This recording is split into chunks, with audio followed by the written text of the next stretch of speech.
ზოგი ამბობს რომ ღამე ფეხი მეკრუნჩხება, ზოგი ამბობს სპაზმი მაქვს ფეხებში ღამე ამ ფეხი გამეკვანძა და ესე სხვა ტერმინებს ამბობენ. სინამდვილეში რა არის? სინამდვილეში ღამე ხდება ხოლმე ფეხის კუნთების სპაზმი, შეიძლება მოხდეს ნებისმიერი კუნთის, ფეხის ნებისმიერი კუნთის, ბარძაყის, წვივის, ფეხის თითებისა და ტერფის, სხვადასხვა.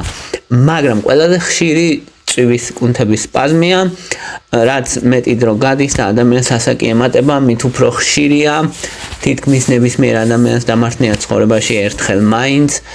და უკვე ვინც 50 წელს გადააცილებს, თითქმის 50%-ს აქვს ადამიანებს ეს ფეხის კუნთების სპაზმი.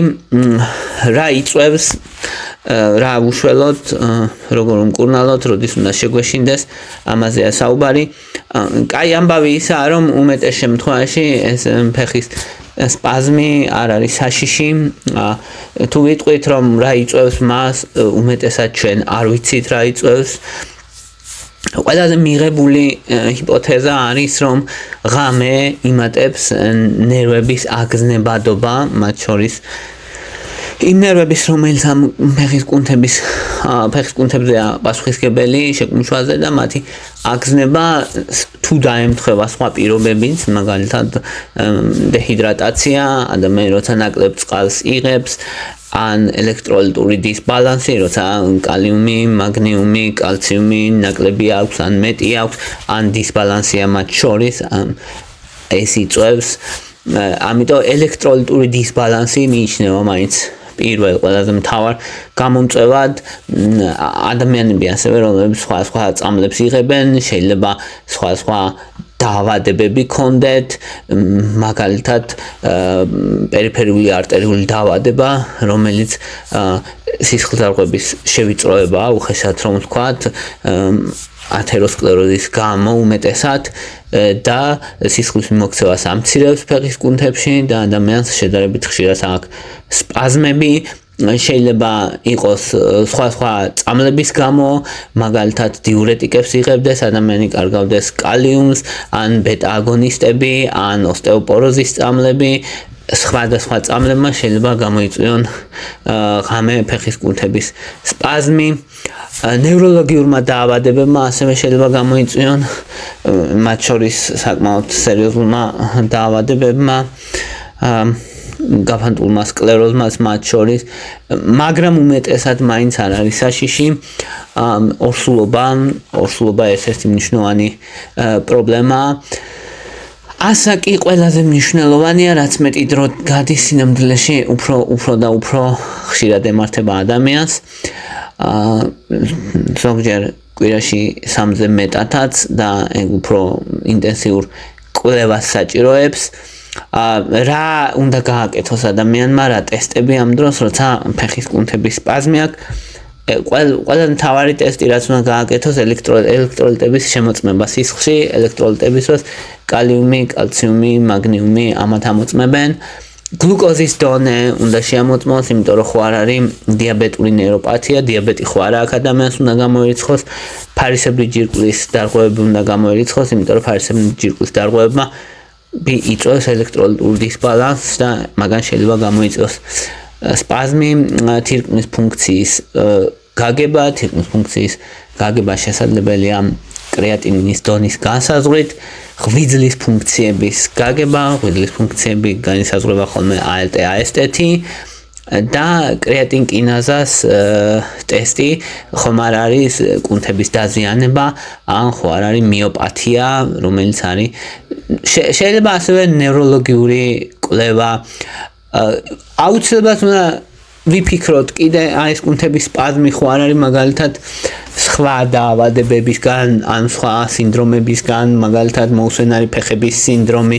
მოუსვენარი ფეხების სინდრომის დროს ადამიანს პირდაპირ გაგებით აქვს მუდმივი მოუსვენრობა, სურვილი, დისკომფორტი ფეხებში რო და უნდა რომ იმოძრაოს, ადგეს, იაროს, გაიაროს, გამოიაროს, არ შეუძლია ფეხები გააჩეროს და მაგ დროს შეიძლება იყოს სპაზმი.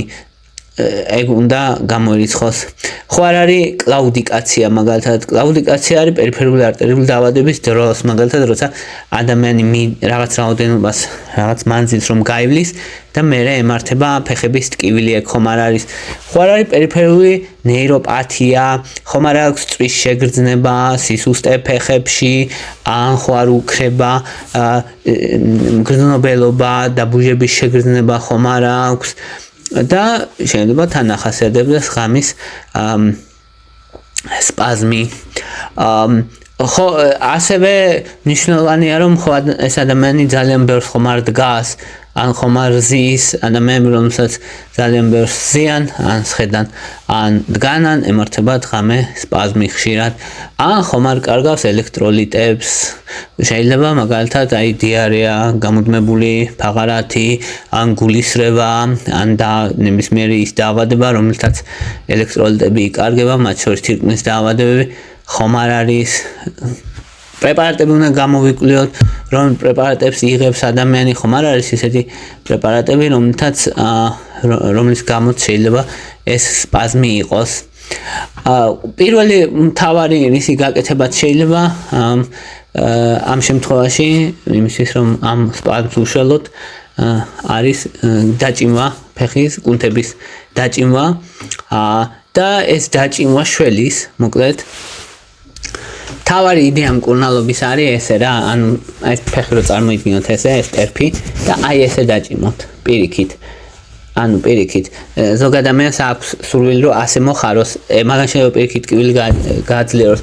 აი ასეთი მიმართულებით უნდა დაჭიმოთ ფეხის კუნთი და გადის ტკივილი ძალიან ადვილად, ერთ-ერთი საუკეთესო, ის არის რა ქვია, საუკეთესო საშუალებაა მოკლედ ტკივილის მოსახსნელად ეგ. მასაჟი, ხელით მასაჟი ამ კუნთების, ეგეც ეხმარება მნიშვნელოვნად და უფრო ტკივილი შეიძლება დარჩეს რაღაც პერიოდის განმავლობაში, თუ ძლიერი იყოს სპაზმი, ჩვეულებრივი ამბავია, აუცილებელია წყლის მიღება სათანადო რაოდენობით, ელექტროლიტების მიღება, ვარჯიში, რეგულარული ვარჯიში ამცირებს ამ კუნთების სპაზმს ღამით, ოღონდ ის უნდა გავითვალისწინოთ, რომ თუ ადამიანი ძალიან ბევრს ვარჯიშობს, მაშინ პირიქით შეიძლება რისკი ქონდეს გაძგილი დეჰიდრატაციის გამო და ელექტროლიტური დისბალანსის გამო. შესაბამისად, ეგ არის მთავარი. ეს ფეხის დაჭიმვა ყველაზე მთავარი მკურნალობა რეალურად აქ ისეთი არაფერი, რისი მიღება შეიძლება და მაგნიუმი ერთ-ერთი მთავარია ხოლმე, მაგნიუმის დეფიციტი ერთ-ერთი ყველაზე ხშირად დეფიციტური მიკროელემენტია, შესაბამისად მაგნიუმი ყველაზე ხშირად მიიღება, ვიტამინი D ასევე ხშირად მიიღება, კალციუმი და D ვიტამინის დეფიციტი ასევე ძალიან ხშირია, შესაბამისად ეგეც ერთ-ერთი მკურნალობის ფორმა.